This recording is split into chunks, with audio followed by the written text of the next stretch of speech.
Hi, everyone. Thank you for joining us and welcome to the Saturday's edition of Shagalinku.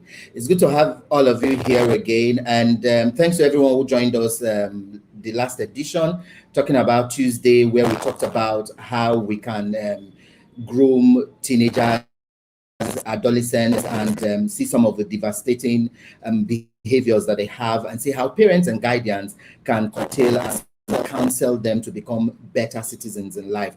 Today will be something very, very significant. The World Environment Day last week Saturday, talking about the 5th of June, and every 5th of June is celebrated the globe as the World Environment Day. And we're asking, do we need every 5th of June to rate or talk about issues that affect so much is really happening. People living in the Niger Delta have been complaining that they can't farm. The waters are no more, the fishes, and so much is really happening. Talking about the gas flaring and all that. Anyways, today we'll be looking at biodiversity conservation in post-COVID-19 greenery. Sometimes I feel very uncomfortable when we say post-COVID. The truth is we're still in the era of COVID. But then let's just say that biodiversity conservation during COVID-19 and how we can have green recovery. Today, I have two gentlemen who will be doing justice to the topic. And like I always say, here live in 3 destinations: on Shagalinku TV Facebook page, Shagalinku TV YouTube page, and also on my page, Ambassador Emmanuel Gabari. Drop your comments in the comment section and tell us where you're watching us from. And our guests answer your questions and that. If you don't want to drop it here, it's on our SMS line scrolling on the screen. But it's still +234 8054383460. Once again, welcome to Shagalinku, the Saturday's edition. I have two gentlemen, Sijeh Asuk. He's a lecturer and also a researcher in the University of Birmingham, England. And I have Lucky Abeng, admin of and also youth digital advocate in CSDevNet, and together we'll be talking about issues surrounding this whole environment thing and all that. Anyway, let me bring two of them now. I'll start today. Welcome to the show. Tell us a little bit more about what you think a view about you. I know you have a long CV, but then tell us a little more about you, and then what do you think about the world that just rolled by? Thank you very much, Mr. Gabari. My name is Sijeh Asuk. I'm both a lecturer at the University of Calabar, Nigeria, and also currently a researcher at the University of Birmingham, England. Well, I'm a teacher, I would say. I'm a teacher. Well, just like you said, I feel everyone should be conscious of environmental conservation, irrespective of the day. There should be a culture, that imbibes a consciousness for conserving our environment, because it is what we need to survive as human beings, whether we believe it or not, whether we understand how important it is or not. But that's the fact of the matter. We need the environment to survive, and if we don't have the consciousness of conserving the environment and ensuring that we use the environment sustainably for ourselves and our children and our children's children, it becomes an issue as time goes on. Thank you. Yes, much for that. The fact that we're forgetting that there are decades and decades to come, and whatever we leave for our younger ones is what they will find and use. I'll come back to Cj. Cj also with Abeng find his own. Do you think they're lucky about the world that we're doing that way? But still, before then, is I know you do a whole lot. So tell us about what you do, and then tell us about the just concluded World Environment. Okay, thank you, Ambassador Gabari. for having me on your show today. Also, let me welcome my fellow colleague who is on the show today. My name is Abeng and I work with Climate and Sustainable Development Network. I also serve as the chair, Grassroots Engagement and Participation at the Commonwealth level, Climate Change Youth Network. They just concluded, just celebrated World Environment Day 2021 with the theme Ecosystem Restoration. It was actually an amazing activity. It showed further that there is need for increased advocacy because from our end here, we carried out a tree planting activity in a secondary school. And I was amazed at the level of enthusiasm that the students showed and the teachers. It went further to show that majority of the persons that turned out for the World Environment Day never knew what the day is, what it stands for, and we had to start all over again to do a little brief of what the World Environment Day is all about. It just shows that there's need for more advocacy. We actually learned a lot from that activity. It ought not to be a one-day activity. Biodiversity conservation, taking climate action ought to be something we do every day, and I'm very excited to be here today. Thank you very much. Thank you, Lucky, and I'll bring in Sijeh now. I need to ask a few more questions because viewers, people who watch the show after because of the different time zones, 6 hours, 8 hours different, and they come back to the show to watch. For first timers who are watching, who may not know what we're talking about, what diversity and green recovery. Hey, basically, biodiversity refers to the enormous variety of living things, on Earth. It includes bacteria, plants, animals. Well, I'm listing them based on evolutionary hierarchy, I would say. Bacteria, plants, animals, as well as human beings. So it encompasses. It's a technical term to describe every living organism on Earth. And green recovery is a new term that is used to describe how the world is going to recover from recover after the impact of COVID, and making sure that the environment is preserved further. Well, if you've been following the news, you would have realized that during the lockdown, the environment began to heal in some sense, because there was less emission of carbon dioxide, which causes or emission of greenhouse gases, which causes climate change. And this reduced emission led to the environment healing, and then also the reduced impact of humans on wildlife and all of that also reduce the impact they had on the population of wildlife. So both the environment, wildlife, plant species were healing, were recovering during the lockdown. But as the lockdown will be lifted up, this whole emission is going to increase again. So now this is the way of saying, okay, how can we sustain this mitigation effects that we experienced during the lockdown? That's all what green recovery encompasses. Both the policies, the actions to make sure that the environment the emissions are mitigated after the lockdown. Okay, thank you very much. Lucky, do you have to add to that as a YDA for CSDevNet? Yes, if you look at the United Nations this month, has been a mark to celebrate biodiversity, to celebrate food security. And one very key thing that has come on board is the term nature-based solutions.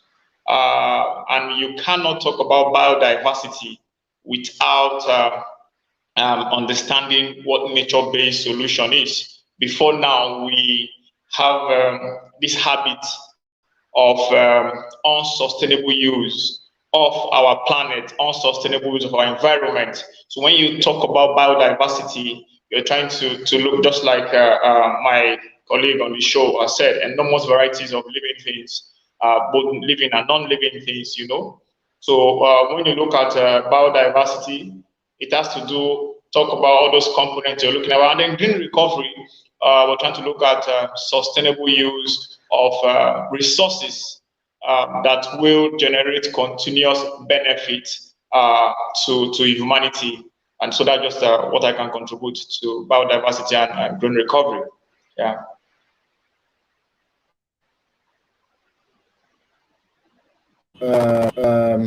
Thank you for that. I'll come back to Sijeh. What has been happening in the economy? Nigeria is looking to other sources of income, you know, especially with the dwindling oil and a whole lot of politics going when it comes to that.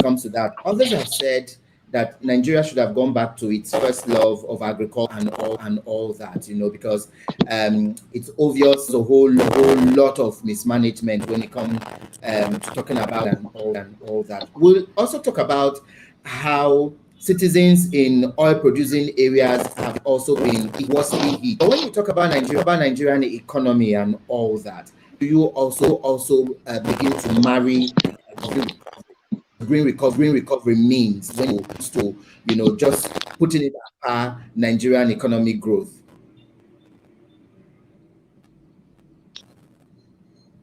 Is a question to me? Yes. Oh, okay. So the green recovery in the Nigerian economy, if I got you right. So yeah, for the Nigerian economy, I would say it's a tricky one because for this to be implemented upon fully, there must be first of all an understanding of its importance. If importance is not placed on conservation of the ecosystem, like it's placed on raw materials or raw minerals rather, on crude oil, you know, and petroleum, becomes an issue because people there won't be the political will to do anything about it. So that's what I'm saying. It's going to be tricky for the Nigerian economy to fully implement a green recovery system that will work. But if this is possible, first of all, I think it will be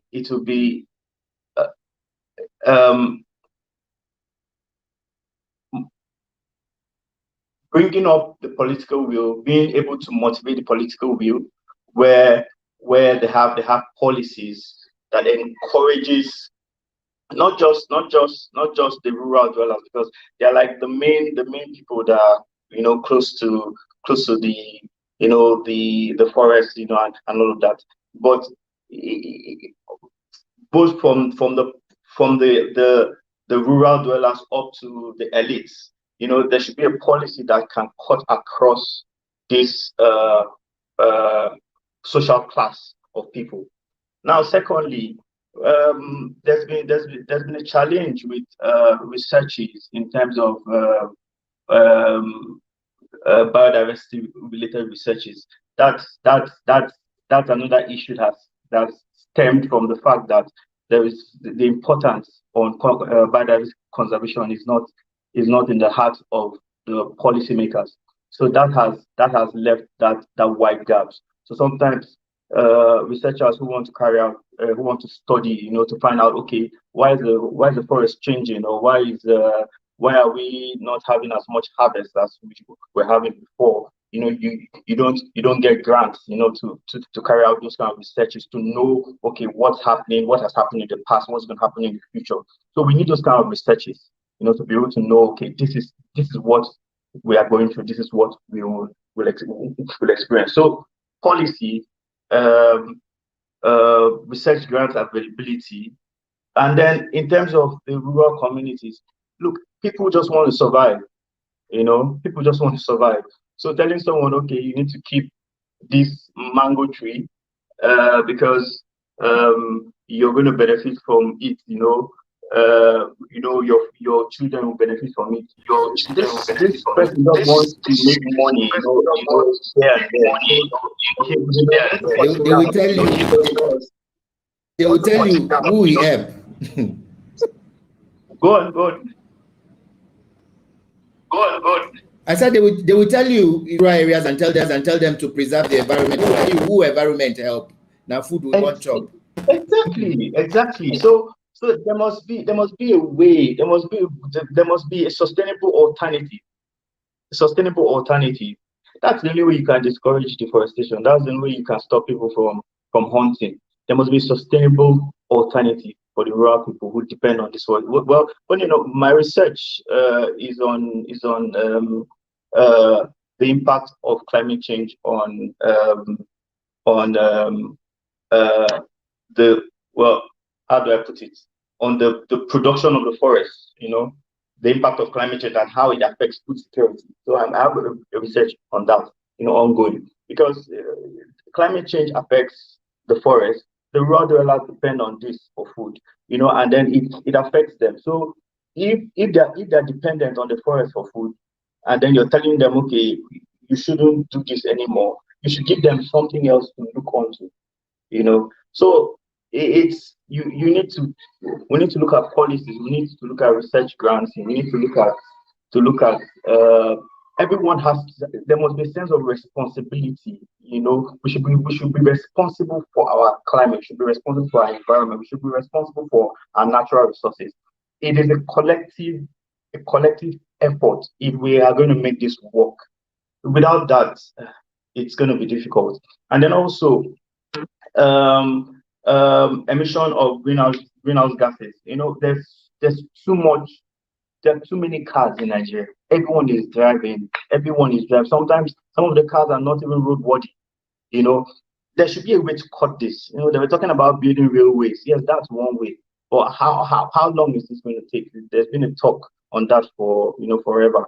How long would this take? If there are alternative means of transportation, people won't be bothered about cars. Like in the UK, people prefer to walk, get on bikes, cycle to work, cycle back, just to reduce emission, So if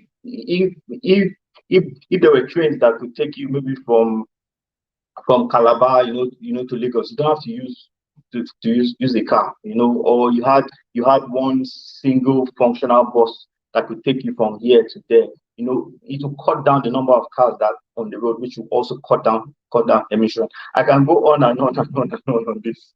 I think I'll pause here and let my colleague Abeng speak. Yes, but before I come back to ask him a few more, in your interaction with young people as a lecturer, what sometimes young people also pay attention to the environment, because when it's something in your opening speech that the way we treat the environment now, it's how we can for the generation unborn or to come. You still find young people who throw plastic on the streets, in rivers and all that, and these affect a lot.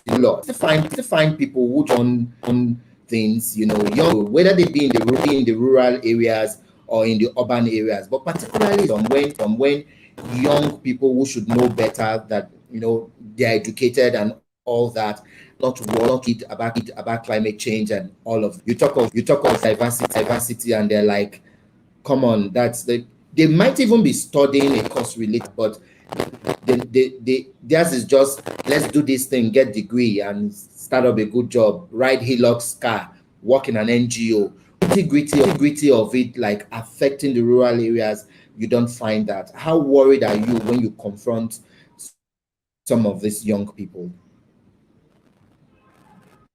To be honest,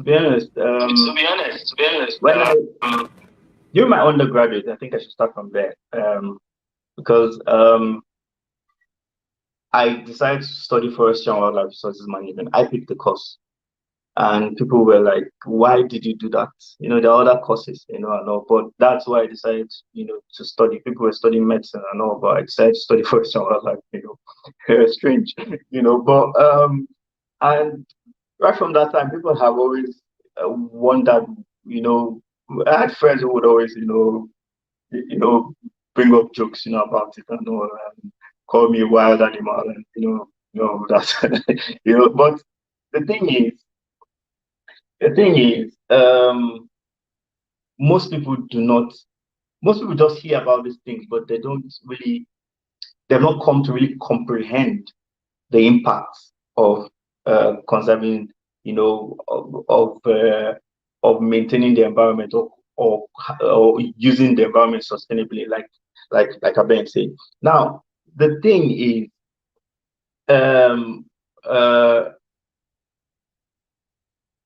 if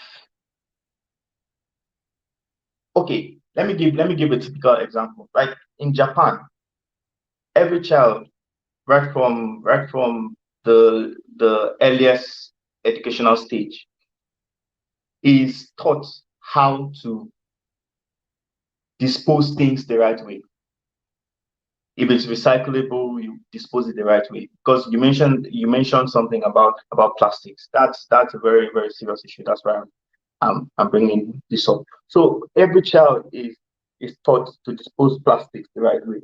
Now, disposing plastics, the way it's done in Nigeria, is a serious environmental threat, not just to the environment, to humans as well. Because before you know, these plastics degrade and then become microplastics, which would somehow, in some way, end up in the human body.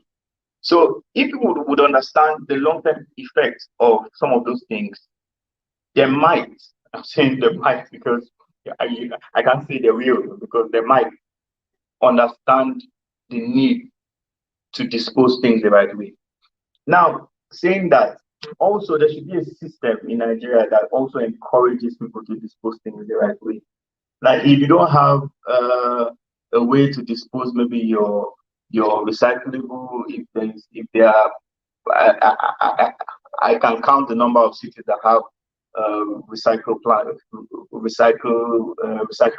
waste recycling plants, and all of that. So that also becomes another issue.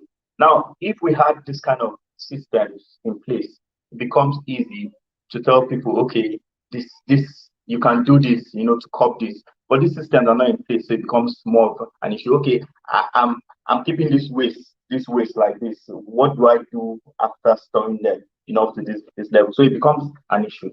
But talking to young people, people know about these things. Believe me, people know about there's hardly, apart from maybe in some rural areas, but you'll be shocked that in some rural areas they're already aware. Almost everyone knows about climate change, but they've not come to really comprehend the impact of climate change. I think that's where the problem is, and the only way this can be done is through maybe through the work that Ben and his organization, are doing, by enlightening people, by also conducting researches. Because when a research is conducted, you have a scientific evidence to show, okay, that look, this is what's happening, this is what will happen, if something is not done. This is where we were in the past, this is where we are, this is where we are going to if something is not done. So you can confidently tell people that, okay, this is the timeline, to our doom, or our liberation, from environmental pollutants. Thank you. Thank you very much. Because it's that everything lies in our hands. It's how we make it for now. It's how it will come. Thank you very much. I'll come back to Lucky now and ask him same question. I'll briefly want you to talk about in your encounter with young I can't people. hear you. Can't hear you. Hello, Lucky. Can you hear me now? I can't hear you. Can you hear me, Lucky? Okay. So I will wait for Lucky to restart his system. Maybe you could hear us. We're still looking at the topic about diversity conservation in post COVID-19 green economy. Yeah. Like I said when we started, I am so uncomfortable using the word post COVID-19 because the truth is it's still here.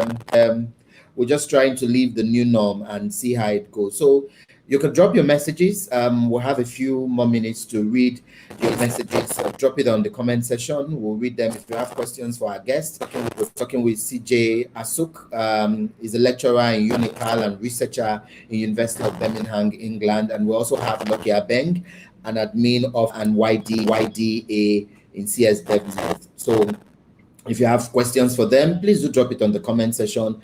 You can also text or on the number scrolling on the screen, and we'll read it out here. You can also share the video, and it's still after the show for people with zones to watch. We get more people watch even after the show because they are like 6-8 hours ahead or behind all that. Anyway, come back to Lucky and see if he can hear us now. And Lucky, can you hear us? Yes, I can hear you. Hello, Lucky, can you hear us? Yes, yes, can you hear me? Hello, Lucky. Okay. So I was going to ask you to talk about your interactions with young people as a YDA person. How is it for you when you interact with some young people and they still don't know what it is like? You know what biodiversity is, how we can conserve mangroves, climate change. Some of those things just sound alien to some of them. What worries? Yes. Thank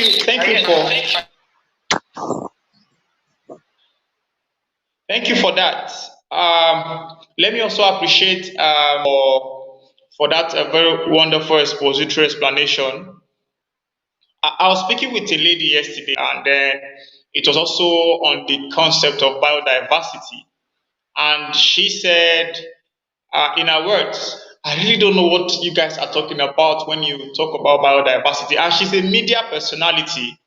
There are lots in my last 4 or 5 months of interacting with youth who have passion, they show passion, but one thing is lacking. That's the place of understanding the concepts, the various concepts that are tied to climate change. Biodiversity is one of them. Adaptation is one of them. Mitigation, resilience, climate change resilience. So my interaction has shown so far that these youth are willing to learn. They are willing to be drivers of advocacy work, of sensitization work. But there's a gap, there's a disconnect in understanding the concept. So we're talking about biodiversity today, and it looks like it's a topic that is reserved for experts, but there needs to be a step down capacity for youth to understand concepts and other concepts that are tied to climate change that would lead to an effective climate justice. So it's just the role of capacity building. I have interacted with a lot of youth. There are a lot of youth platforms being created these days to push and champion the message of climate change. Just like my colleague said on the show, virtually everybody is aware of climate change. They've heard of it in one way or the other. But to comprehend the concept behind climate change, the science behind climate change, is one problem that we are having right now, or one challenge we are having right now that we really need to find innovative ways of tackling, which is why we're having this show now, Shangaliku, and with all other persons joining. This is going to be a form of capacity building, awareness, and advocacy for the teaming viewers and listeners that are connected to the show. Yeah. Okay, thank you very much, Lucky, and I'm happy we're able to join us and at least get the contribution. I'll come back to you, Sijeh. A whole lot is really happening. I talked about how the oil producing area and a few others have also complained they can't do farming anymore. They can't fish. They can't do chin thing. And these who are known for primarily the Niger Delta is primarily known for fishing, farming, and a whole lot that surrounds the waterways. Are you not also worried that our biodiversity is eroding us? We're losing it gradually. I heard you talk about policies, but well, we all know in Nigeria that Nigeria and Africa have beautiful policies. In fact, they have so many policies on paper, much more than even developed countries. Every year, every day, different policies, amazing and fantastic come up. And if you x-ray them, you'll be wondering, why is the country or why is the continent not developing with these very brilliant policies? But how begin to reduce biodiversity losses? You know, through policy, is it through awareness campaign? Is it by individuals also doing their best to hold government accountable? Which ways do we go about? Well, I think the last option was the answer. Accountability. Because the truth is, everyone is accountable for their actions. Nothing is going to really work. Everyone needs to be accountable. You know, without accountability, you know, on the part of the government, the part of the firms, the part of individuals, you know, it will start from you and I, you know, and then spread. But everyone needs to be accountable. I'm aware that in Nigeria there's so many policies, but implementation is an issue, and also those who are supposed to do the needful are not ready to do the needful because they know that they won't be held accountable for their actions. So if accountability is sorted, then everyone will do what they need to do when they need to do it. If for instance, someone who was supposed to clean the Niger Delta and did not clean the Niger Delta was held accountable, you know, and maybe legally, you know, held accountable for not doing what they were meant to do at the point where they were meant to do it, then I think the next person who comes on board will realize that, okay, this is a serious business. Then I need to do this thing. I need to take this thing seriously. You know, if not so, I would face the consequences. I know. So I think accountability is a solution. It's not just in Nigeria. I think it's a solution for Africa, because in other countries, if someone kills a cat, it's an issue.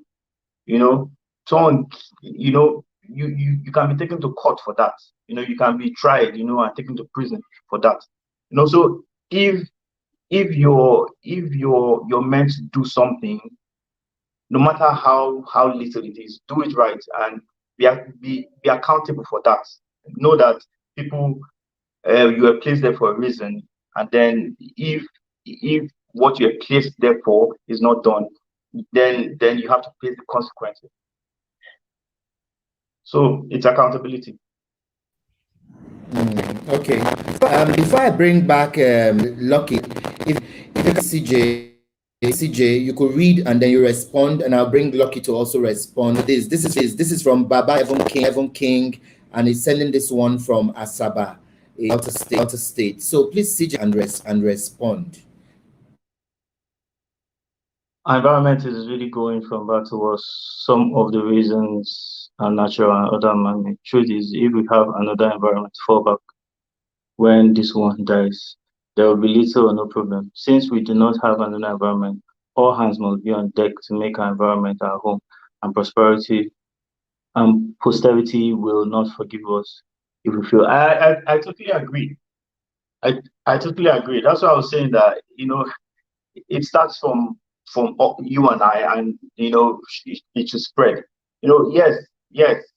And the only way people can really do this, what Baba Joe has just said, is if everyone knows that they're accountable, if everyone knows the implications of um, not sustaining, not utilizing the environment sustainably, if everyone knew the consequences, if everyone was aware that, okay, this is how this is what the consequences are, I think we would have a different view, and possibly act differently to that, in that regard. Yes, it's the responsibility of every Nigerian to manage our environment sustainably. It's our responsibility. We have no choice. We need to do it. But do we understand the importance of doing that? That's where the challenge is. Do we really understand the importance? And the only way this can happen is, I appreciate the work that Mr. Lucky is doing by enlightening people, but also the people need to be accountable.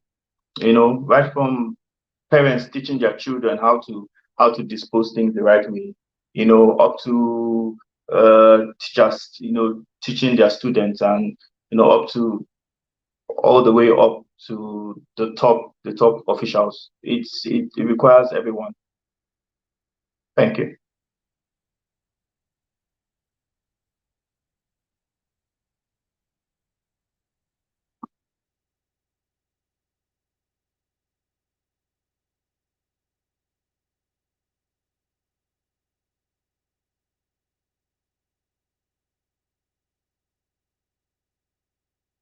Hello,